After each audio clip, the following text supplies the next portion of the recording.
Qadir Jailani dalam salah satu kitabnya, kalau orang tobat itu ada cirinya. Satu, ciri orang yang tobatnya bagus itu bisa dilihat dari yang pertama kata-katanya. Kata-katanya itu cenderung menjadi lebih hemat dan baik. Falyaqul khairan aw liyasmut. Jadi orang yang tobat itu alarm hatinya tuh kuat. Mau bicara tuh selalu dia mengingatkan, ini bohong nih, ini ditambah-tambah, ini nyakitin orang, ini gibah, ini fitnah. Jadi pas bicara tuh si hati tuh sudah mulai nyaring. Kan selama ini kita celetak-celetuk tuh karena hati kita tidak kita dengar, tertutup. Seperti ada mikrofon, ada speaker di sumur, tertimbun oleh sampah yang sangat banyak. Dia bersuara tapi tidak terdengar. Nah, tobat itu dibersihkan terus, dibersihkan terus, dibersihkan. Dia tetap nyaring, cuma sekarang terdengar.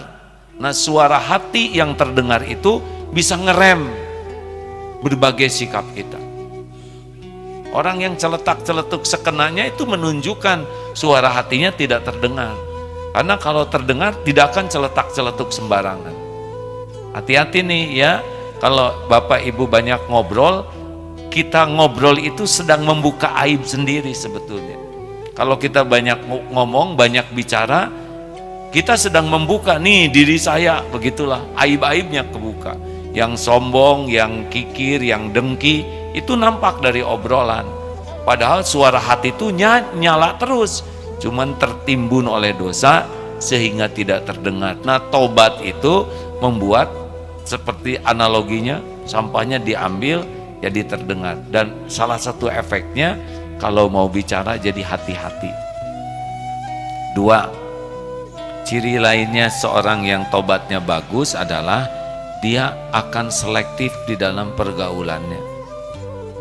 Karena dia bisa membaca akhirnya, oh pergaulan ini bikin dosa nih, oh pergaulan ini banyak maksiatnya. Yang tadinya frekuensinya sama, tapi ketika makin bersih makin kerasa.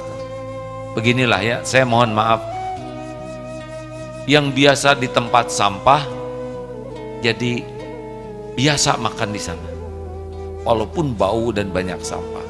Tapi ketika sudah dibersihkan, berada di tempat bersih, ke tempat sampah tuh udah mulai tercium tidak enaknya, betul? Nah, makin bersih tuh makin bisa mencium pergaulan yang tidak baik, sehingga dia cenderung selektif. Yang ketiga, dia tidak akan ada kedengkian kepada saudaranya. Makin bersih hati itu makin bisa melihat bahwa nikmat itu datangnya dari Allah, dan sesuka Allah membagikan kepada siapa yang dia kehendaki. Mau dikasih ke sini ke situ, Allah aja yang mau ngasih, dan apa perlunya kita sebel. Allah mau ngasih ke dia, ya kita tidak perlu sebel. Dan dengkinya kita ke seseorang itu hanya membuat kita sendiri yang celaka.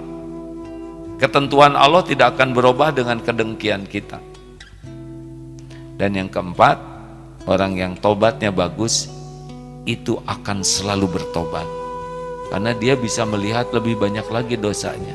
Pertama yang dia lihat dosa besar, tobat. Kemudian dosa kecil, tobat.